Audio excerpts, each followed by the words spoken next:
एकाएकी रे तू चल जासी, एकाएकी रे तू चल जासी, ये कोई लारे ना आसी रे लो, ये कोई लारे ना आसी रे लो, रे मन मूरख चेत सवेरो, रे मन मूरख चेत सवेरो, गाफल कायठ गावे रे, गाफल कायठ गावे रे, हेत करे बोले मीठी वाणी, हेत करे बोले मीठी वाणी, ये कोई लार ना आवे रे लो, ये कोई लार ना आवे रे लो, एकाएकी रे तू चल जासी, एकाएकी रे तू चल जासी, ये कोई लार ना आसी रे लो, ये कोई लार ना आसी रे लो। जीव के लिए कह रहे महाराज, एकाएकी रे तू चल जासी। हम जिस लोक में अभी है उस लोक को कहते हैं मृत्यु लोक। इसका मतलब यहां आने वाला एक दिन यहां से जाएगा। कैसे जाएगा कह नहीं सकते।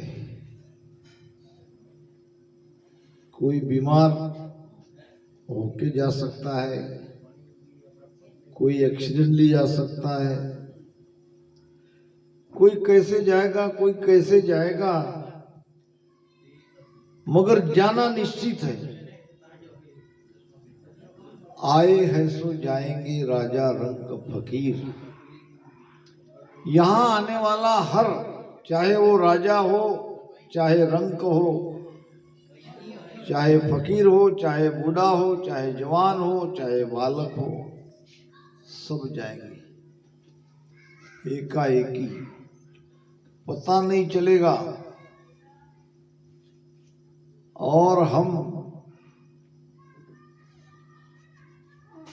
क्या कहते हैं उसको, भ्रम और अज्ञान में सोए हुए हैं, बेखौफ होकर। महाराज कहते हैं कि विचार करो, एकाएकी रे तू चल जासी, ये कोई लारे ना आसी रे लोग। ये कौन?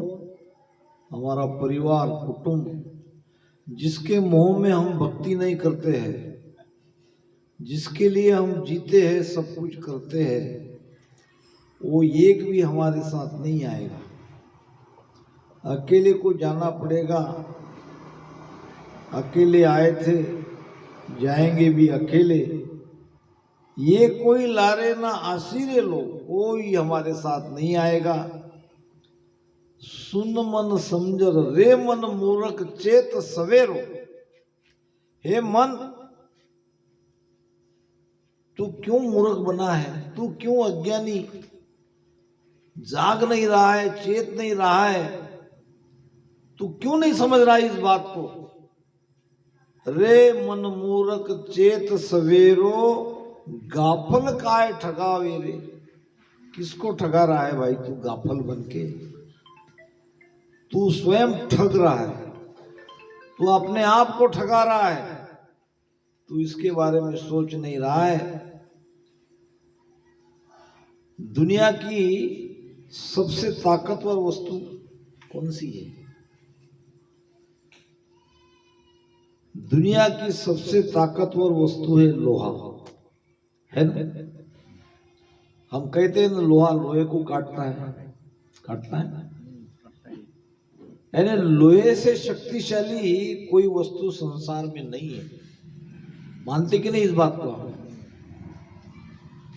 अच्छा, लोहे से ताकतवर कोई है क्या? लोहे से ताकतवर विनोद भाई, लोहे से ताकतवर है आग, जो लोहे को पिघलाती है ना ताकतवर। लोहे से ताकतवर क्या है कुसुमबेन? आग से ताकतवर पानी। शाबाश, बढ़िया जवाब दिया मोहन भाई ने। आग से ताकतवर पानी है। क्यों है? आग को बुझा देती है। अच्छा, पानी से ताकतवर? पानी से ताकतवर नहीं पता? नहीं, एकदम परमात्मा की तरफ कैसे जाओगे? पानी से ताकतवर है हम, पीते। हम ताकतवर नहीं क्या पानी से? अरे भाई, लोहा से ताकतवर आग है, आग से ताकतवर पानी है, और उस पानी को तो हम पीते हैं। पानी को ही जीवन कहते हैं, पानी बिना हम रह नहीं सकते। पानी से ताकतवर कौन है? हम। हमसे ताकतवर बोलो नहीं। ऐसी वस्तु चाहिए कि जो सर्वशक्तिमान हो। पानी से ताकतवर है मनुष्य हम, और हमसे ताकतवर है मौत। ताकतवर है कि नहीं मौत हमसे? मनुष्य से ताकतवर अगर संसार में कोई चीज है तो वो है मौत। मनुष्य को खा जाती है, जब आती है तब उस परिवार पे क्या बीतती है देख लो। मौत से ताकतवर क्या है? मौत से ताकतवर है भक्ति, जो मौत को भी रोक देती है। भक्ति हमें समझाती है कि हमारी मृत्यु नहीं है। भक्ति हमें यह समझाती है जो मरने वाला है वो हम नहीं। भक्ति हमें यह समझाती है कि ये शरीर में अमर कौन है, और भक्ति हम नहीं करते, और फिर जाने के बाद रोते रहते हैं, गया गया गया। महाराज कहते हैं, साधो भाई बिनस्या सोच न कीजिए, करता करे सो सभी आछी आनंद मगन में रीजे। जो जाने वाली है, जो विनाश होने वाली है, उस वस्तु की क्यों चिंता करते हो? जो वस्तु जाने वाली नहीं है, जिसकी मृत्यु नहीं है, जो शाश्वत है, जो सत है, उसकी चिंता नहीं करते, और जो असत है उसके बारे में रोते हैं। संसार से हम कितना प्रेम करते हैं? क्या है संसार सच्चा है? महाराज कहते हैं, हंसा छाड़ो निजग कोने, जगत सुतोड़िए। हंसा छाड़ो निजग कोने, जगत सुतोड़िए। कर सतगुराजी सुहे सायब जोड़िए हंसा कर सतगुराजी सुहे सायब जोड़िए। दिन दिन जारी सफल कमाई और जा संगत सतगुरु की पाई। कमाई किसकी सफल है? जो सतगुरु के साथ है, सतगुरु के संग है, रात दिन उसके साथ लगा है। सतगुरु में दो शब्द है, एक है सत, दूसरा है गुरु। गुरु माने तो ज्ञान, गुरु माने तो सहायता करने वाला, गुरु माने तो ज्ञान देने वाला, और सत्य यानी जिसका त्रिकाल नाश नहीं होता। हमारे अंदर जो आत्मा है वही हमारे सतगुरु है, क्योंकि वो सत भी है तो वो हमें ज्ञान भी देता है, अंदर से प्रेरणा भी देता है। तो संसार से विमुख हो जाओ और सदगुरु के समीप हो जाओ, सन्मुख हो जाओ। क्योंकि अगर संसार से प्रेम करोगे तो कुछ हाथ नहीं आएगा। एक बंदर और बंदरिया थी, बड़े प्रेम से रहते थे। एक पेड़ पे ही उनका घर बसा था। पेड़ था नदी के किनारे। अब एक दिन दोनों को लगा कि चलो नहा के आते हैं। अब डुबकी कहाँ लगाए, इतने में आकाशवाणी हुई। क्या हुई? कि यहां डुबकी लगाओगे तो बंदर से मनुष्य हो जाओगे। आकाशवाणी क्या हुई? यहां अगर डुबकी लगाओगे तो बंदर से मनुष्य हो जाओगे। अब दोनों ने डुबकी लगाई, दोनों सुंदर स्त्री पुरुष हो गए। बहुत अच्छा लगा, बंदर थे हम मनुष्य हो गए। चलो अब पत्नी कहने लगी छोटा सा घर बनाते हैं। अब हम बंदर तो है नहीं, इधर उधर उछल कूद करने वाले। अब हमारे बच्चे होंगे, परिवार बढ़ेगा। चलो कुछ घर बनाते हैं। इतने में दोबारा आकाशवाणी हुई, अगर कोई यहां ना आओगे तो मनुष्य से देवता बनोगे। क्या आकाशवाणी हुई? मनुष्य से देवता बनोगे। बंदर ने कहा, अब तो मनुष्य था, कि चलो एक बार और डुबकी लगाते हैं दोनों, तुम देवी बन जाना, मैं देवता बनता हूं।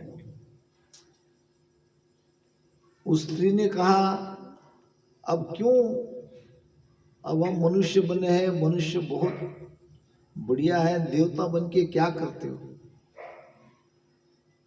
झूठे लालच में मत जाओ। नहीं नहीं नहीं, मुझे तो देवता बननी है, तुझे आना तो आ, नहीं तो मत आ।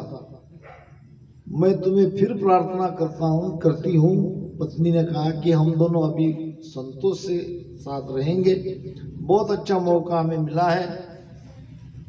बंदर माना नहीं, बंदर कूदा। अब बंदर तो था नहीं, था तो मनुष्य। जब बाहर आया तो बंदर होके बन गया, जैसा का।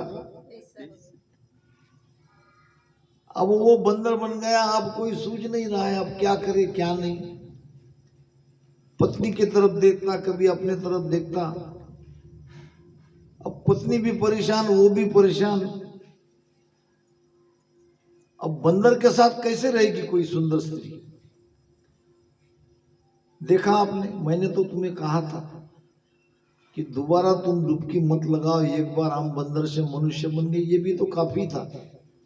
मगर लोभ लालच में तुमने तुम्हारी ऐसी हालत कर दी है, अब क्या करूं?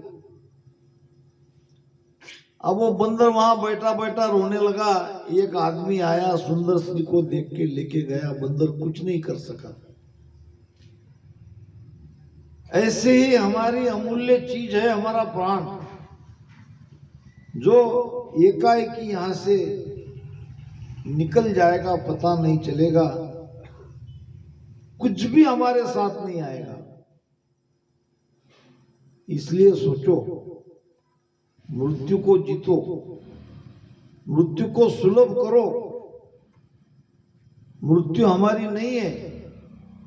आगे की यात्रा के लिए अभी से तैयारी करो। ये मत समझना कि यही सब कुछ है, अभी गए तो सब कुछ चला गया। तो महाराज कह रहे हैं, हे मन, तू मूर्ख बन मत, तू अज्ञानी मत बन। तू अपने आप को ठगा रहा है। तू इस मोह माया में परमात्मा को भूला है। ये बहुत बड़ी गलती तू कर रहा है। हेत करे बोले मीठी बाणी, जो तुम्हारे साथ प्रेम करते हैं, हेत नाम प्रेम, मीठी मीठी बाणी बोलते हैं, प्रेम से बोलते हैं, क्या ये आपके साथ जाएगी? किसी के साथ कोई गया, 22-23 साल का लड़का संत के सानिध्य में आ गया। संत के ज्ञान का उसके ऊपर असर पड़ा और वो ज्यादा से ज्यादा समय आश्रम में रहने लगा, संत के सानिध्य में रहने लगा।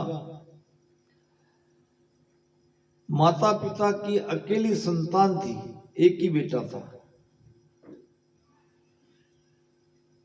अब माता पिता ने उसकी शादी करने का मन बनाया। बेटा कहने लगा, नहीं, गुरु के आज्ञा के बिना मैं शादी नहीं कर सकता, मैं मेरे गुरु को पूछूंगा। अब एक दिन उसने गुरु को पूछा कि महाराज, मेरे माता पिता मेरी शादी करना चाहते हैं। गुरु ने पूछा, तुम्हारा क्या मत है? मेरा मन तो नहीं है, मगर बात ऐसी है कि माता पिता की मैं एक ही संतान हूं। तो गुरु ने कहा, तो इसके लिए तो आपको शादी करना पड़ेगा। तो आप कहते हो तो करता हूं, मगर ये मुझे बताओ कि शादी करने के बाद भी क्या मैं भक्ति कर सकता हूं, ये आनंद ले सकता हूं? गुरु महाराज ने कहा, कह नहीं सकता, ये तो आपके ऊपर डिपेंड है। शादी करने के बाद आपकी जिंदगी कैसे चलती है, कैसे चलाते हो, कैसी लड़की आपको मिलती है, उसके ऊपर आधारित है। वैसे तो बड़े सिटी में एक बाईपास रास्ता है और एक अंदर में चलने वाला रास्ता है, भीड़ वाला रहता कि नहीं? इधर से मोटरसाइकिल, इधर से गाड़ी, उधर से, और बड़ी मुश्किल से 4 व्हीलर निकलती। हम गए थे कहाँ विनोद भाई? मेड़ता में। गाड़ी निकली नहीं, आ गए, बिना दर्शन करके आ गए। जो गाड़ी फंस गई, छोटे रोड, मिर्चिंग भाई भी साथ में थे। तो गुरुदेव ने कहा, बेटा, शादी करके भक्ति करना ये भीड़भाड़ में गाड़ी चलाने जैसा है। कई प्रकार के धक्के खाने पड़ते हैं। है तो शॉर्टकट, जल्दी पहुंच जाओगे, मगर कठिनाइयां बहुत है। कई तरह के प्रॉब्लम जीवन में आते हैं। और एक रास्ता है बाईपास का, थोड़ा लंबा है मगर सीधे निकल जाते हैं। और हमारा रास्ता है बाईपास वाला, कोई झंझट नहीं, कोई लेना नहीं, कोई देना नहीं, गाड़ी निकाल के चले गए गांव के बाहर। और तुमको गांव के बाहर निकलने में बड़ी परेशानी होगी। अब इसमें देखो तुम क्या चाहते हो। अगर माता पिता नहीं मान रहे तो आपका फर्ज है उनकी सेवा करना, शादी कर लो, मगर यहाँ आते रहो। बीच बीच में मैं भी आपको मार्गदर्शन करता रहूंगा। ऐसे करते करते शादी हो गई। शादी हो गई तो भी वो बराबर आता गया। महीने 2 महीने नहीं बीत गए, अब रोज आने वाला, 2 टाइम आने वाला, अब 1 दिन 2 दिन बाद आने वाला। गुरु महाराज ने सोचा चलो ठीक है, नई नई शादी हुई है, होता है। अब कुछ दिन के बाद 8-8 दिन होने लगे, सत्संग को जा ही नहीं रहा। फिर महीने पे आ गई बात,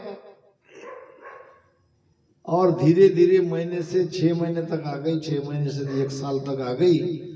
एक दिन गुरु महाराज ने पूछा, बेटा ये ठीक नहीं कर रहे हो, 1-1 साल अगर सत्संग में नहीं आओगे तो तब तक तो बहुत कुछ भरम आपके अंदर आ जाएगा।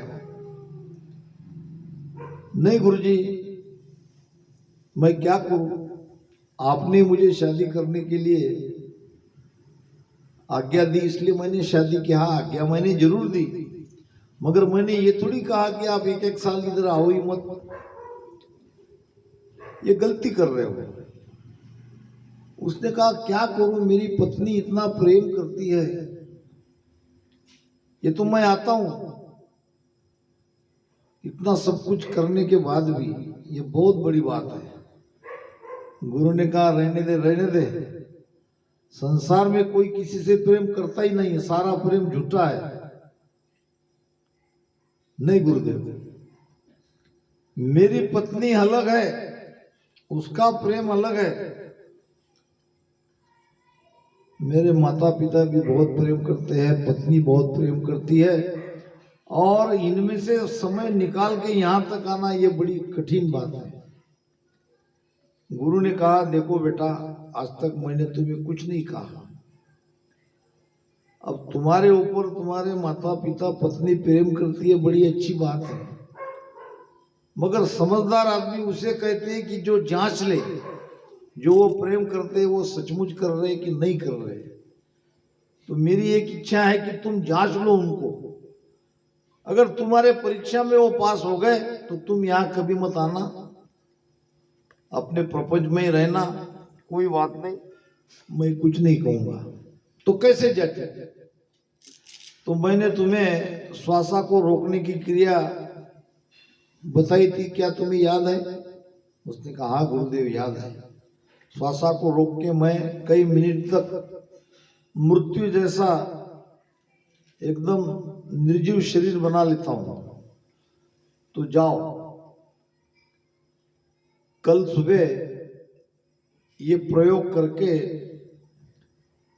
तुम निर्जीव जैसे बन जाना, और फिर जब मैं आऊंगा इशारा करूंगा तब उठ के बैठ जाना, और तब तक क्या होता है ये देख लेना। अब जैसा गुरु ने कहा वैसा उसने किया, और बहुत देर से उठा नहीं तो पत्नी को चिंता हो गई। पत्नी ने अपने सास ससुर को कहा कि ये उठ ही रहे, बहुत देर हो गई, देखो तो क्या हुआ। भागते भागते माता पिता आए, देखा तो निर्जीव बेजान शरीर पड़ा है। अब रोने पीटने लगे, पत्नी का हाल बहुत बुरा।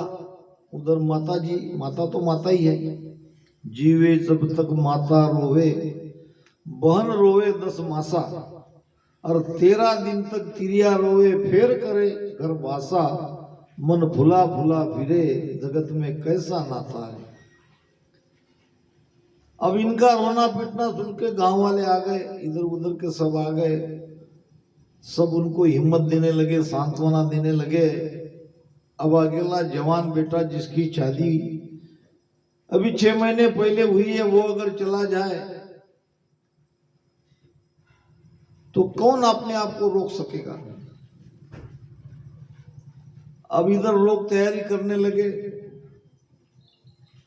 स्मशान ले जाने की, इधर ये थोड़ी थोड़ी देर में बेहोश होने लगे, बहुत बुरा हाल था। इतने में आए गुरु महाराज। किसी ने कहा कि भाई तुम्हारा शिष्य आज चला गया, चलो ठीक है देखता हूं। अब गुरु महाराज आ गए। गुरु महाराज आवाज बेटे ने सुन लिया। अब गुरु ने कहा क्या हुआ, कैसे गया? कुछ नहीं, उठे ही नहीं सुबह से। क्या हुआ क्या नहीं पता नहीं चला। अच्छा, तो जो हुआ वो बुरा हुआ, मगर मेरे पास एक सिद्धि है, मैं मृत व्यक्ति को जीवित कर सकता हूं। अब आशा से देखने लगे माता पिता पत्नी, है महाराज बहुत भूखा होगी, जीवित कर दो, जवान है बेटा, अभी जिंदगी में क्या देखा उसने। नहीं, कर तो सकता हूं मगर जान के बदले जान चाहिए। कोई आप में से अगर तैयार होगा तो दूध लाओ, दूध में मैं कुछ दवाई डालूंगा और उसको मंत्र बोल के जो पिएगा वो मर जाएगा और वो मरते ही बेटा जीवित हो जाएगा। अब सबने देखा पिता के तरफ, वैसे भी तुम बूढ़े हो गए हो, 60-65 साल के। भाव था कि तुम मर जाओ, ये दूध पी लो और बेटे को जिंदा होने दो। अब पिताजी के तरफ देखा तो पिताजी अपनी पत्नी के तरफ देखने लगे कि मेरे जाने के बाद मेरी पत्नी का क्या होगा। पति पत्नी का रिश्ता एक तो उस समय बहुत जरूरी है जब बुढ़ापा आता है, तब आधार उसका रहता है। तो मना कर दिया। फिर माता की तरफ गए। माता जी कहने लगी मैं अगर चली गई मैं तो मेरे बेटी के लिए खुशी से मरती, मगर मेरे पति की सेवा कौन करेगा, वो बूढ़ा है। अब दोनों मना करने पर पत्नी की तरफ देखा। अभी तक जो रो रही थी वो कहने लगी अगर मैं मर गई और ये जीवित हो गए तो इसमें मेरा क्या फायदा, ये तो दूसरी शादी कर लेगा, करेगा कि नहीं? तो कोई दूसरा उपाय करो, मुझे तो मेरा सुहाग चाहिए, ये जीवित चाहिए, मैं भी जीवित चाहिए, और मैं मरने के बाद क्या लाभ उसका जिंदा होने का। फिर वहां काफी भीड़ थी, लोग आए थे। वो महाराज ने वो ऐसा दूध का बताया, जैसे सुन रहे हुए है कि नहीं, बता दे उधर, इधर बताया उधर। अरे भाई कौन मरे, दूसरे के लिए हमको पिए दूध। देखते देखते सब भाग गए। इनकी बला हमारे ऊपर क्यों, अगर जबरदस्ती पिला दिया तो ये उड़ जाएगा, हम मर जाएंगे। एक भी नहीं रहा। फिर महाराज कहने लगे अब कोई तैयार नहीं है तो मैं पी लेता हूं। तीनों कहने लगे, पति पत्नी और वो उनकी पत्नी, माता पिता और पत्नी, महाराज बहुत बड़ी कृपा होगी, आप ये दूध पी लो, हमारे बेटे को जीवित कर दो। आपकी जितने दिन तक हम जीवित है तब तक महिमा करेंगे, आपका बहुत बड़ा मंदिर बनाएंगे, जो भी चाहो आपकी इच्छा हो बताओ, हम सब आपके लिए करने को तैयार हैं, मगर ये इतना काम कर दो, आप ही वो दवाई पी लो और हमारे बेटे को जीवित कर लो। अब इशारा दे दिया। इशारा देते ही बेटा उठ के बैठ गया और वो संत ने वो पीने का नाटक किया। दूध में कुछ था नहीं, मंत्र कोई था नहीं, उसमें चूल्हे में की थोड़ी राख डाल दिया था और पी लिया। बेटा उठ गया। अब उठते ही अपने गुरु के चरण छुए, हे गुरुदेव आपने मेरी आंख खोल दी। मैं तो समझता था कि मेरी पत्नी मुझे बहुत प्रेम करती है, मेरे माता पिता मुझे बहुत चाहते हैं, इनकी सेवा के लिए, पत्नी के लिए मैं भक्ति छोड़ने वाला था।